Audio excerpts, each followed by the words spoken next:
Назерке Маратқызы. Тағдыр. Жексен бүгін ерте оянып алды. Бірақ төсектен тұрмай ұзақ жатты. Санасында сайрап жатқан сауалдардың жауабын іздегендей болды. Бірақ шындыққа тура қарай алмады. Ақырында жанынан жұбаныш болып, жақындарының сатқындығын ақтап алатын уәжге тоқтала берді. Хош десті. Ол өзінің тағдыр жолынан бұлайша бұрғалаң жолға түсерін әсте ойламағанды. Жексеннің бір өкінетіні, бір кездері қадіріне жете алмаған жандардың қазір жанашырына айналғаны. Клараның көзіне қараған сайын, одан өзіне деген шексіз іңкәрлік пен мейірімділікті көргендей болады. Сөйтеді де өзін кінәлі сезініп, жанарын тайдырып әкетеді. Клара мен Жексен бір университетте оқыды. Студенттік өмірдің алғашқы күні Жексен сабаққа кешігіп келді. Сәнденіп киініп, шашын сулап қайырған, ақ көйлекті қақшитып киген, қара шалбардың қырып шақтай өткір. Қара торы келген жігіттің өзіне тән көркі де бар еді. Бірақ тәкаппарлығы мен өр көкіректігін де байқау қиын емес. Мұғалімдердің сауалына жауап беріп тұрған Жексен группаластарының бәрін көзбен сүзіп тұр. Бір сәт кілт тоқтады. Оның көзі Клараға келгенде өзгеге назар аудара алмай ұзақ тұрып қалды. Мұны аңғарған Клара да жанарын тайдырып әкетті де өзіндегі бар көңілді байқатпауға тырысты. Бірақ бұл іңкәрлік көзқарас көпке созылмады. Кейін Жексен Клараның бір аяғын сылтып басатын көргенде, «Ой, ақсақ екен ғой», деді. Және оны Клараның өзіне естірте айтты. Бұл сөзді есту байқұс қыздың жүрегіне шаншудай қадалды.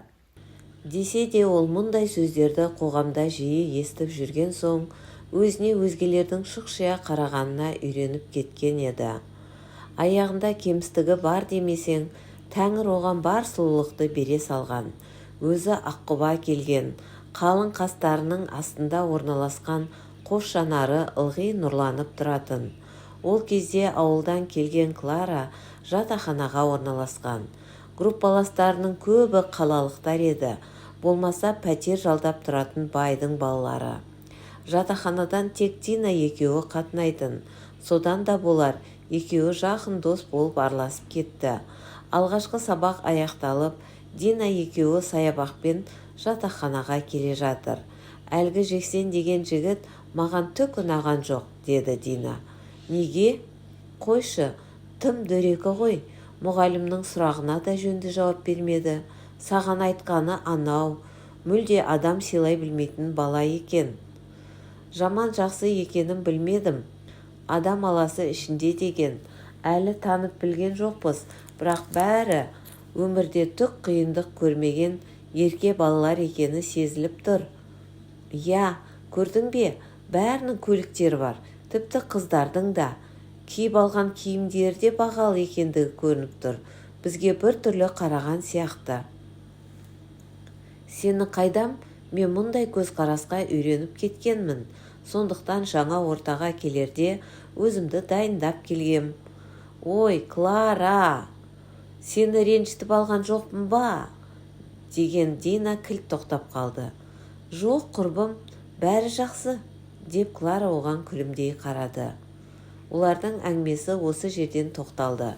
Жатақханаға келіп үлгерген қос құрбы бөлмеренің кілтін алып, заттарын ыңғайластыруға қам жасап келеді. Әуелі сәл тынығып шәй ішіп алайық, сонан соң заттарымызды жайғастыратын боламыз, деді Дина. Бұған Клара да үнсіз ишарат білдіріп келсе кетті. Шай басында ата-аналары, бауырлары туралы сұрап таныстық орнап жатты.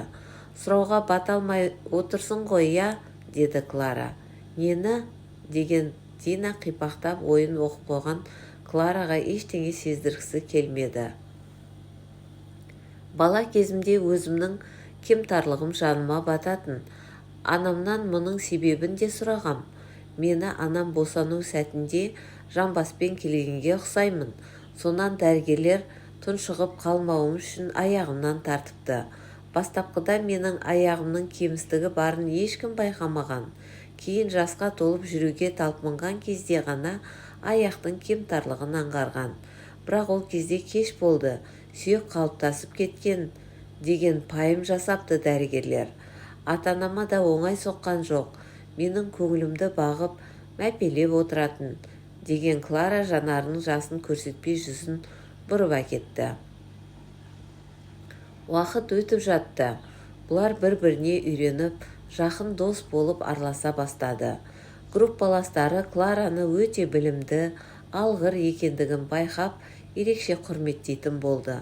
Ылғи қолдау көрсетіп жүрді. Жексен сабақтан көп қалатын, үлгерімі де нашар болды. Сынақ кезінде сүйретіліп зорға келетін. Мұндайда Жексенге ылғи Клара көмек көрсетіп жүретін. Бірақ Жексен оның бұл көмегін тек достық көңілмен қабылдады. Ал Клараның жүрек түкпірінде Жексенге деген ыстық махаббат бар еді. Жексенді көргенде ерекше нұрланып сала беретін.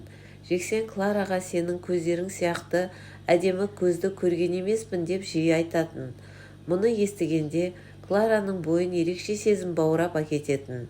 Десе де ол өзінің махаббатын тұншықтырып ұстады. Өйткені қол аяғы сау байдың баласына өзін тең көрмеді. Жүйткіген студенттік өмірдің де аяқталар шағы жетті. Диплом алған күні группалас достар кешкі бас қосу жасады. Ақ тілектер ақтарылып, қимастық пен сыйластық орнаған кеште жігіттер жағы ащы судан да ұрттап алды. Әсіресе қызып қалған Жексен көп ортасында ерекшеленіп отыр. Достарының әрқайсына тоқталып, ыстық тілегін айтып келе жатқан Жексен Клараға да жетті. Клара, сенің көздерің бар ғой, қойшы, ол сөзді естіп сенің құлағыңның жауыры шығып кеткен шығар. Сен өте керемет жансың ғой. Алғаш көргенде мен саған ғашық болып қалғам. Бірақ кейін көңілім қайтып қалды. Себебі сен ақсақ екенсің ғой. Рахаттанып күліп алды. Мұның әрекетіне өзінен басқа ешкім қосылған жоқ. Қайта бәрі қой дегенде ишарат жасап әлек. Не болды? Қас көздерің қозғалып кетті ғой. Бұдан кейін бір-бірімізді көреміз бе, көрмейміз бе, ол бір Құдайға ғана аян. Сондықтан осы кеште бәріміз ойымызды айтып қалайық. Егер Клара ақсақ болмағанда, әңгіме жоқ, мен оған үйленетін едім. Бірақ өкінішті, Клара, сенің мені ұнататынды білген соң айтып жатырмын, деп тағы да қарқылдап күлді. Клара бұдан артық шыдап тұра алмады. Кеудесін өксік қысып, тынысы тарылып кетті. Далаға әзер шыққан ол ағаш түбіндегі орындыққа жайғасып, ағыл-тегіл жылады. Басқа, Жексеннен мұндай сөз есту оған ауыр соққы болды. Содан бастап жүрегі қатайып кеткендей еді.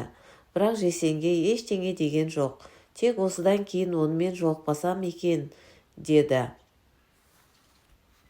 Уақыт өзіне керегін алды. Жылдар жылыстады. Клара жұмысқа орналасты. Бала кезден тігін тіккенді жақсы қалайтын. Бұл ісін де кәсібіне айландырды.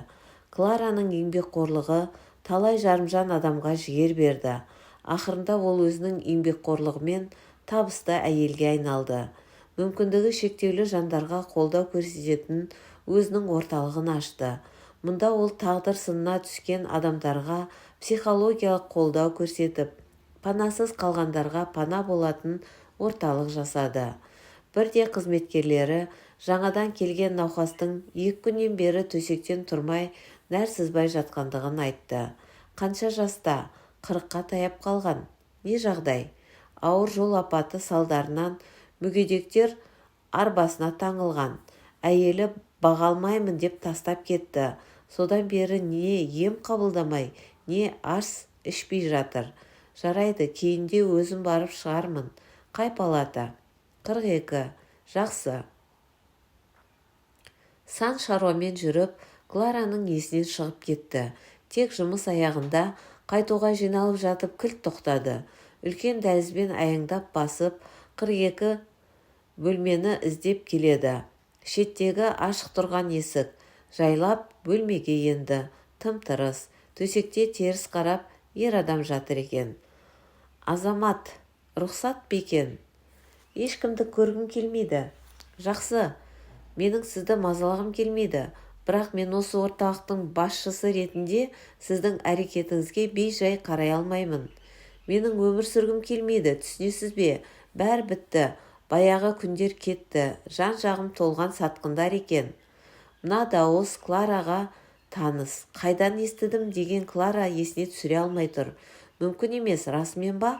Жігіттің жанына жақындай берді. Оның түйсігі алдамаған сыңайлы. Кенет бұған бұрылған жігіттің жанары шарасынан шығып кете жаздады. Клара! Деген оның таңданысы сезілді. Бұған өзін жымиып алған Клара байсалды жауап берді. Иә, бұл мен. Сол баяғы ақсақ қыз. Несіне таңғаласың? Қайта мен таңғалып тұрмын. Дұрыс айтасың, сол күні мен артық кеттім. Ішімдіктің кесірі ғой. Кейін есіме түсіп сенен кешірім сұрамақ болып жатақханаға барғам. Ол жақтан кетіп қалыпсың. Содан кейін сені таба алмадым. Одан бері табаны күректей 20 жыл өтті. Мен сені бір компанияның бастығы деп естім. Бір-екі мәрте сыртыңнан көріп қалдым. Рас па? Неге жақын келмедің? Қажеті жоқ еді. Екеуі де үнсіз қалды. Міне менің қазіргі жағдайымды көріп отырсың. Мен де сен сияқты ақсақ болып шыға келдім. Ой, сенен де бетер мүгедекпін. Кезінде сені қорлағаным туралы бүгін ғана ойыма алып едім. Ғажайыпты қарашы, сен келіп тұрсың. Мен саған кектенген емеспін. Ешқашан сені осындай жағдайға тап болсын деп тілеген де жоқпын. Бұл жағдайға қалай душар боп жүрсің? Жоға, сенің көңіліңнің ақ екенін білемін ғой. Бұл Құдайдың маған берген жазасы. Көп асқанға бір тосқан деген осы. Оқу бітірген соң жақсы жұмысқа орналастым. Әрине әкемнің арқасында. Сол жерде қызметім жоғарылап, бастық болдым. Отбасын құрдым. Әкем өзінің досының қызымен таныстырып, пәлендей сезімім болмаса да үйлендік. Бәрі жақсы жүріп жатты. Бірақ әйелім құрсақ көтере алмады. Мен оған бас қатырған жоқпын. Өзіммен өзім дал болып жүрдім. Кейін атанам өмірден озды. Жалғыз бала болған соң бар дүние маған мұра болып қалды. Не ішем, не жеймін демей шалқып өмір сүріп жаттық. Бірақ сол ішімдікке әуестік қалмады. Әкемнің көзі тайған соң қызметімнен де түсіріп тастады. Оның үстіне баланың жоқтығынан әйелім екеуміз күнде жанжалдасамыз. Сондай күннің бірінде өзімді бар жауапкершіліктен алшақ ұстағым келіп, көлікке мініп алып үйден шығып кеттім. Кафеге барып ащы суға сылқия тойып, іштегі күйігімді басқандай болдым. Жағдайыма қарамай рөлге отырдым. Көзім бір ашылып, бір жұмылып келеді. Кенет тарс-тұрс еткен дыбыс шықты. Арғысы есте жоқ.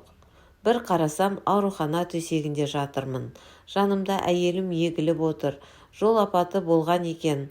Осылайша бар жиғаным еміме кетті. Әйелім мүгедек байды бағуға шыдамы жетпеді. 5 айдан соң осында әкеліп тастады. Енді көріп тұрғандай ешкімі жоқ мүгедек адамға айналдым. Менің бар жағдайым осы. Өзің қалайсың? Жексеннің әңгімесін жан жүрегімен тыңдап, іштей ойға шомып кеткен Клара селк ете қалды. Жексен, сен бұлай тағдырдың соққысына сынбауың керек. Қайта өзіңнің әлі де қайратты қолыңнан іс келетін азамат екеніңді дәлелдеуге тырыс. Менің өмірім бір қалыпты. Жақында осы орталықты аштым. Қазір түрлі жобалармен жұмыс жасап жатырмын. Отбасын құрдың ба? Әзірге жоқ. Жұмыс деп жүріп жеке өмірімді ығыстырып тастаппын. Бір кездегі ақсақ қыз кімге керек деген ойдан арыла алмай жүрмін. Бұл сөзге Жексен қызарып, жүзін төмен салды. Астыңғы еріндерін тістелеп, терезеден сыртқа көз тастады. Қысылмай-ақ қой, сен сол күні айтқаның емес, бұл ой менің санамда ес білгелі қалыптасып қалған. Есті адам болса сенің жүрек түкпіріңе үңілер еді. Сендегі пайым парасатты көргенде... Жарайды, мен қайтайын. Сен қырсықпай тамағыңды іш. Мен ертең дәрігер мамандармен кеңесіп, сенің диагнозың бойынша қандай ем шаралар жасауға болатын туралы сөйлесемін. Тағы біраз... Жақсы, түсіндім. Клара бөлмеден қоштасып шығып кетті. Әттең дүние, бір кездегі ешкімге ырық бермес асаудың бүгін төсекке таңылып жарымжан болған-ай. Тек қалай болғанда да мен оған көмектесуім керек деген оймен келеді. Соңы. Авторы Назерке Маратқызы.